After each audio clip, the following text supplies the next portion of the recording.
Municipality budget ಅಂದ್ರೆ ಜನರಿಗೆ ಅನುಕೂಲ ಆಗಂತ ಈಗ ತಹಸೀಲ್ದಾರ್ ಆಫೀಸು, ಅಗ್ರಿಕಲ್ಚರ್ ಆಫೀಸು, ಸ್ವಚ್ಛತೆಗಳಾದವು ಸಿಡಿ ಆಗಿರ್ತೀವಿ. ನಾವು ಅಲ್ಲಿ ಹೋರಾಟ ಮಾಡಕ್ ಹೋಗಿ ಅವನ್ನ ಮೊದಲಿಗೆ ಇತ್ತು, ಈಗ ಬಂದ್ ಅವ್ನ ನಷ್ಟ ಅವ್ರು ಬೇರೆ ಬೇರೆ ಇಲಾಖೆ ಈಗ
ಗೃಹವಾಗಿ ಅವ್ರಿಗೆ ಇದ್ದಿದ್ದ ಅಮೌಂಟ್ ಕೊಡ್ಬೋದು, ಮನೆ ಕಟ್ಕೋಬೇಕು ಅಂತ ಹೇಳಿ ಅವ್ರಿಗೆ ಪ್ರಯೋಜನ ಐತಿ.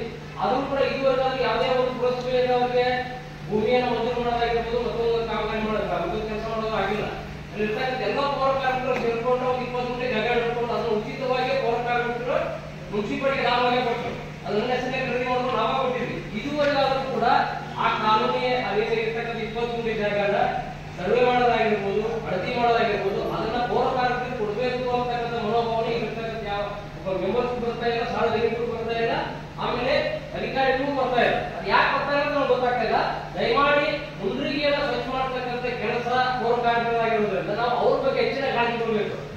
ದಯಮಾಡಿ ಪುರಸ್ಕಾರ ಇರ್ತಕ್ಕಂಥ ಈ ಸಾರಿ ಬಜೆಟ್ ಒಳಗ ಆ ಕಾಲೋನಿ 20 ಕೋಟಿ ಜಾಗ ಕೊಟ್ಟಿದ್ದಾರೆ, ಅದನ್ನ ಡೆವಲಪ್ ಮಾಡ್ಲಿಕ್ಕೆ ಇರ್ತಕ್ಕಂಥ ಏನು ಚರಂಡಿ ವ್ಯವಸ್ಥೆ ಆಗಿರ್ಬೋದು